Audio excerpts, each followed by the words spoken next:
Vâng, mời quý vị các bạn cùng 24 giờ Sport đến với sới vật dân tộc Hội làng Quan Âm Bắc Hồng, Đông Anh, Hà Nội 2025 để theo dõi trận thi đấu vật nam nữ.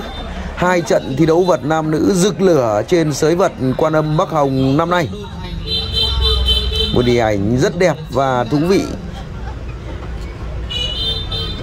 Trai làng Phan Trung Thành đã xuống hồ kiểm tra chất lượng nước của hồ Quan Âm. Và đây là cặp Hồng Sơn và Hòa Bonsai. Hai cặp đấu vui nhộn và cực kỳ đam mê diễn ra trên sới vật Quan Âm Bắc Hồng ở mùa giải năm nay. Đào Hồng Sơn, TikToker, kiện tướng quốc gia Jiu-Jitsu và vận động viên MMA, đã thi đấu cùng Hòa Bonsai, Diêm Thị Hòa của Bắc Giang trên sới vật Quan Âm. Một trận đấu đẹp mắt, mãn nhãn và một trận thi đấu giữa trai làng Phan Trung Thành của Quan Âm và nữ đô xinh đẹp quê lúa chị 250 tấn của Thái Bình, Mỹ Duyên. Hai trận đấu đầy hấp dẫn và mang lại rất nhiều cảm xúc cho bà con nhân dân cũng như khách thập phương có mặt trên sới vật Quan Âm ngày hôm nay. Và bây giờ mời quý vị và các bạn cùng hướng lên thảm đấu sới vật Quan Âm Bắc Hồng để theo dõi trận thi đấu thứ nhất giữa trai làng Phan Trung Thành của làng Quan Âm Bắc Hồng và nữ đô quê lúa Thái Bình, Mỹ Duyên.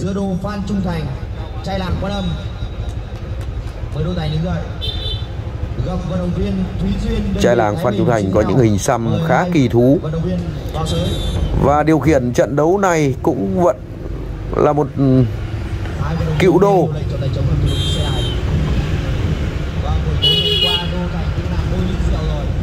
Ông đô, bà đô chúng ta thực hiện nghi thức xe đài. Lễ hội Quan Âm Bắc Hồng năm nay diễn ra dưới thời tiết rất đẹp, có nắng có gió, có rất nhiều cái ấy và cái đó.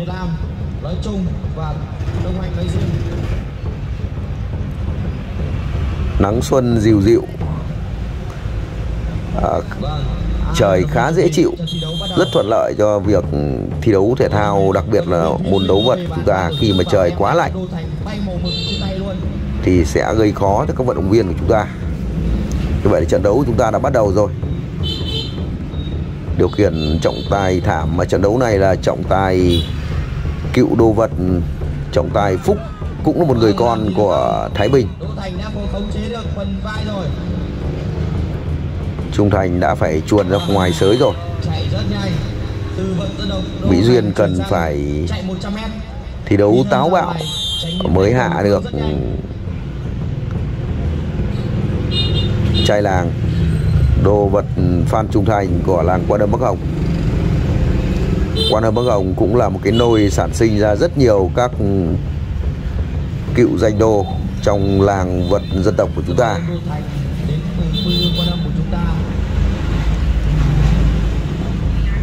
Mỹ Duyên bốc một. Làm gì đây? Một pha không chế chân. Mỹ Duyên cần bốc tất cả các chân của Phan Trung Thành.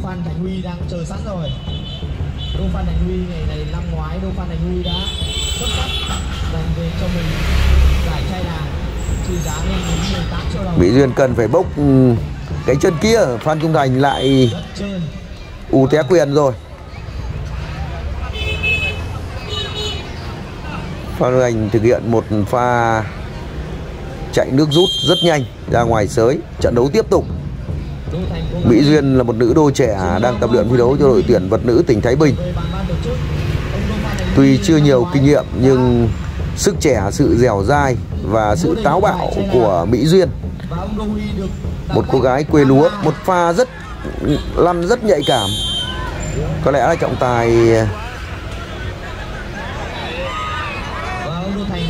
tài chưa tính đến tình huống vừa rồi bởi chưa có sự khống chế. Như vậy là ban tổ chức đã yêu cầu trai làng Phan Trung Thành vào gặp ban tổ chức ở pha lấm lưng trắng bụng vừa rồi rất nhanh. Một pha lăn người của Phan Trung Thành đã được ban tổ chức mời vào nhắc nhở. Ở tình huống đó thì chưa có sự tác động của Mỹ Duyên mà Phan Trung Thành tự lăn thôi. Và lại trận đấu tiếp tục.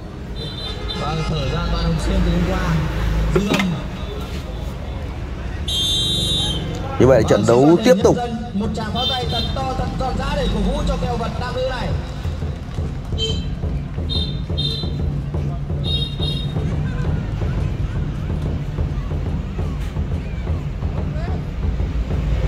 Cầm vào đâu để bốc là vấn đề. Đỗ Thành đang giải bài toán này rất khó, chưa giải được. Phan Trung Thành đã cố tình gói tay ra phía ngoài vòng rôn. Sới vật Quan Âm Bắc Hồng ngự trên hồ nước của làng Quan Âm Bắc Hồng, một sới vật đẹp mê hồn. Đan xen là những cụm hoa súng nở bốn xung quanh hồ rất đẹp, gợi nhớ tuổi thơ của chúng ta với giếng nước ao đình. Phan Trung Thành đã phải xin ra hiệu xin nghỉ giải lao. Như vậy là trận đấu tiếp tục. Sau trận thi đấu này sẽ là trận thi đấu giữa Đào Hồng Sơn, một tiktoker khá nổi tiếng của chúng ta hiện nay. Ngoài ra thì Đào Hồng Sơn còn là một kiện tướng jiu-jitsu, một pha quấn quật của Mỹ Duyên. Phan Trung Thành trai làng rất ngại va chạm ở tình huống này.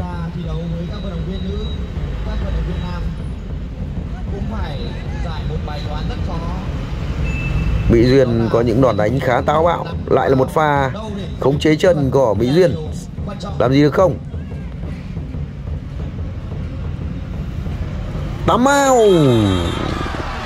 Như vậy là một đòn đánh rất nhanh. Một pha đánh rất nhanh của Mỹ Duyên, người trị 250 tấn của Thái Bình.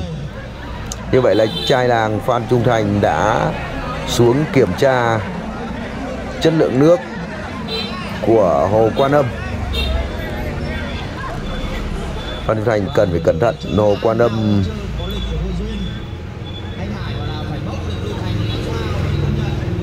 có rất nhiều cá sấu ở dưới đó. Phan Trung Thành lên nhanh không thì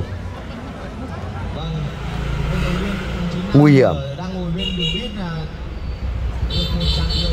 Như vậy là rất đáng tiếc khi Phan Trung Thành đã xuống ao, xuống hồ và bị đau và xin thua ở trận đấu này. Xin mời Đỗ Thành về phía sau thay phố. Phan Trung Thành rất đáng tiếc. Và trận thi đấu tiếp theo là trận thi đấu giữa Đào Hồng Sơn và Hòa Bonsai Diêm Thị Hòa của Bắc Giang. Ngay lập tức thì trận đấu đã được diễn ra với tốc độ rất cao. Một kỹ thuật đánh jiu-jitsu. Hồng Sơn đã nhận ra lỗi lầm của mình. Chúng ta có thể thấy được là Diêm Thị Hòa vừa rồi Hòa Bonsai đã nhăn mặt với một đòn đánh Bùi Hoa dập liễu của Quỷ Lùn Đào Hồng Sơn. Quỷ Lùn đã nhận thấy lỗi lầm của mình và đã ra dấu với ban tổ chức và cả người đẹp Hòa Bonsai. Một pha ham đánh, ham tốc độ và Quỷ Lùn đã chót dùng cái đòn đánh trong kỹ thuật thi đấu jiu-jitsu. Một đòn đánh rất hay, ngoài sới rồi.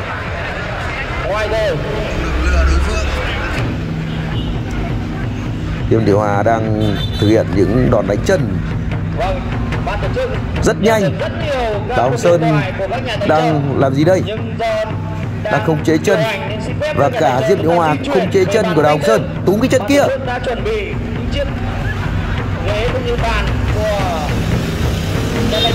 Quỷ Lùn rất khỏe anh em ạ. Sàn sau đang lăng ngoáng ở khu vực biên giới rồi. Cưỡi ngựa xem hoa. Diêm Thị Hòa rất khôn. Túm cái chân kia không được. Quỷ Lùn rất khỏe anh em ạ. Chút nữa thì Đô Sơn để Đô Hòa cõng lên. Đô Nhã ở ngoài đang cười rất tươi rồi. Diêm Thị Hòa làm gì đây? Thiết đầu công. May mắn cho Đô Nhã. Cái đòn này mà vật nam nữ thì rất nhiều nữ đô muốn dùng cái đòn này anh em ạ. Thiết đầu công. Lên đây không? Xin tuân đây.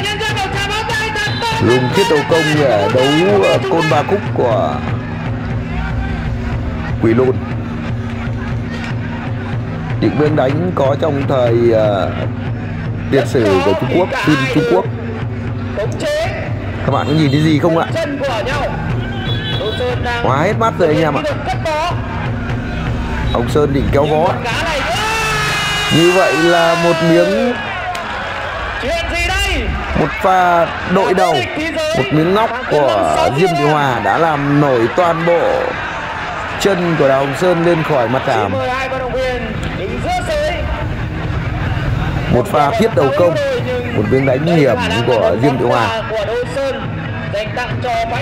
Và một trai làng đã trực chờ sẵn ở trên sới rồi, moi 4 túi rồi, tiền không biết để đâu đây.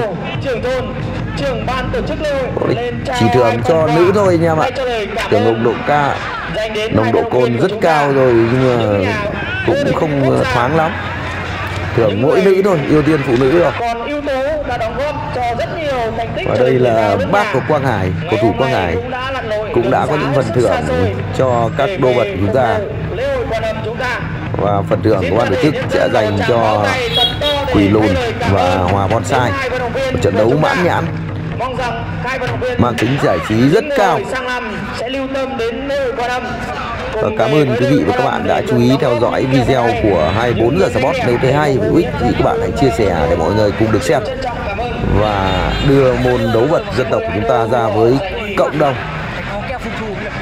Một lần nữa xin được cảm ơn quý vị và chào tạm biệt quý vị và các bạn. Hẹn gặp lại quý vị và các bạn trong các video gần nhất.